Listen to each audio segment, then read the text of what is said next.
Fala pessoal, beleza? Sou o Felipe, produtor aí do Churrasco on Fire, um dos responsáveis pela label, né? E que vem viajando todo o Brasil, entrega de experiência de churrasco, de show. Falando sobre o Churrasco on Fire, qual que é a proposta inicial que se difere dos outros eventos?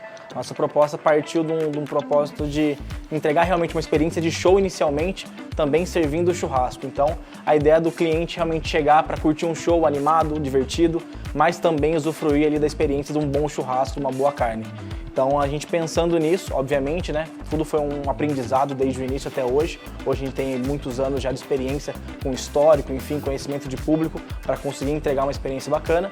Mas falando mais especificamente do consumo de carne, que eu acho que é um assunto bem interessante para a gente se falar. O Churrasco on Fire, ele começou, obviamente, pensando num consumo ali dentro do que a gente entendia dos eventos de churrasco, e hoje a gente chegou numa métrica de segurança, né, obviamente, mas a gente vai ter uma variável dependendo do local, enfim, do público, da hora de evento que a gente vai trabalhar.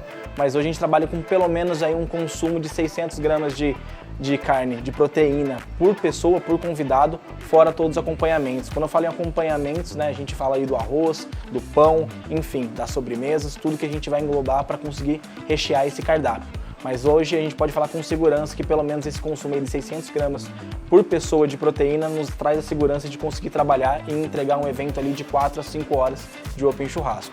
Com relação ao consumo, obviamente, tudo que se trabalha com relação a eventos, histórico é muito importante. Está sempre ao seu lado, trabalhar com dados, trabalhar com histórico, vai ser sempre um diferencial para você conseguir atingir aí o resultado da melhor forma possível. Então, quando a gente fala de histórico, o que eu digo?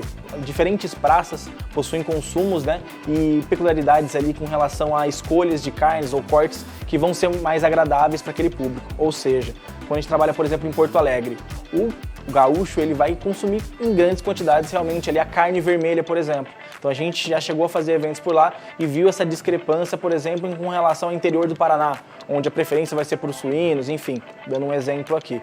Mas é interessante você ter esse histórico e saber trabalhar com esses dados, então conhecer muito bem o seu cliente, assim como você vai fazer a questão da venda de ingresso, escolher a atração, para a parte do churrasco é a mesma coisa. Você tem que saber um histórico e entender com quem você está trabalhando, para assim fazer um cálculo bacana e trabalhar com segurança também. Produtor ou produtora que estiver assistindo ao vídeo, acompanhe a gente nas redes sociais Churrasco on Fire, do Fernando Sorocaba. Com certeza vão estar pelo Brasil todo aí, se tiver a oportunidade de presenciar também a experiência que a gente tem feito. Seja muito bem-vindo. E é isso, bora pro sold out!